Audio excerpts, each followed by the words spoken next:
Tiap orang ada masanya, tiap gubernur Jakarta ada banjirnya.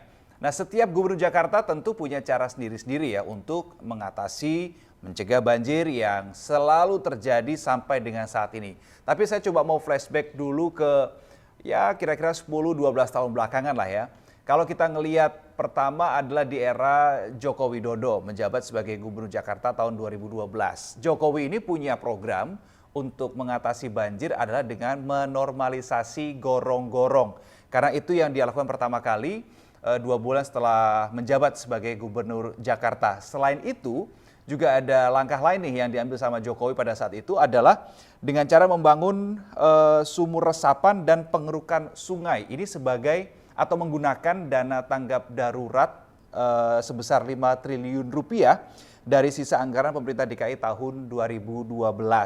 Kemudian Jokowi pada saat itu juga mencanangkan proyek yang namanya adalah The Stormwater Management and Road Tunnel atau istilahnya adalah gorong-gorong raksasa. Lagi-lagi terkait dengan gorong-gorong. Itu kalau Jokowi.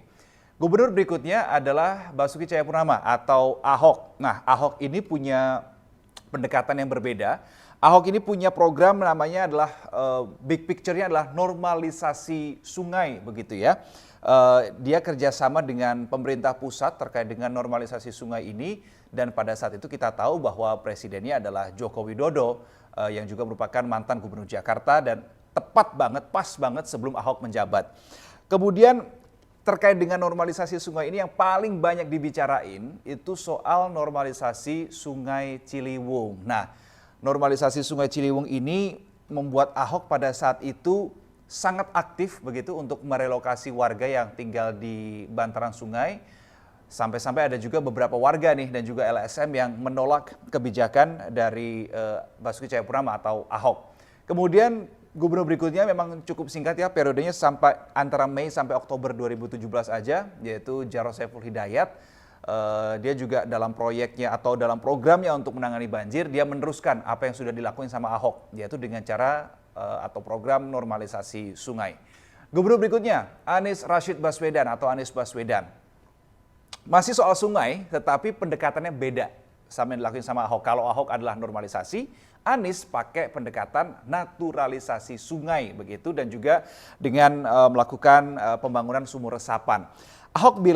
Anies bilang kalau sumur resapan itu untuk mengatasi banjir yang terjadi di wilayah Jakarta yang ada cekungannya begitu sehingga dibutuhkan yang namanya sumur resapan. Kemudian kalau naturalisasi sungai dengan jalan mengelola prasarana sumber daya air misalkan kayak sungai, waduk, kemudian situ, embung dengan cara lewat pengembangan ruang terbuka hijau atau RTH. Tapi ngomong-ngomong soal RTH di Jakarta itu jauh banget di bawah syaratnya. Syaratnya kan harusnya 30% ya, tapi di Jakarta kita bisa lihat data sendiri.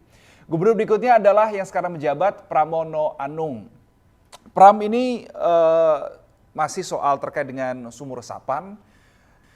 Kemudian juga di bulan Maret lalu ya juga melakukan pendekatannya juga terkait dengan modifikasi cuaca begitu ya. Klasifikasi banjir, bahkan Pramono juga mengklasifikasikan banjir juga di Jakarta itu ada 3, yaitu banjir rob, banjir lokal, dan juga banjir kiriman. Nah, masing-masing tipikal banjir ini pendekatannya berbeda. Salah satunya misalkan kayak banjirop. Banjirop itu pendekatannya seperti yang dilakukan oleh pemerintah pusat yaitu giant sea wall. Kebetulan kalau di Jakarta itu dapat jatah untuk membangun giant sea wall itu sepanjang 19 km. Nah, kalau kita tadi mendengar dan sudah tahu bahwa setiap gubernur pasti ada programnya, pasti ada cara-caranya untuk mengatasi banjir, mencegah banjir. Tapi yang terjadi yang kita lihat sampai sekarang ini adalah banjir masih saja terus terjadi di Jakarta. Lantas, ini salah siapa? Apa jangan-jangan program atau cara yang dilakukan oleh para gubernur ini belum menyentuh sampai di akar masalah banjir di Jakarta?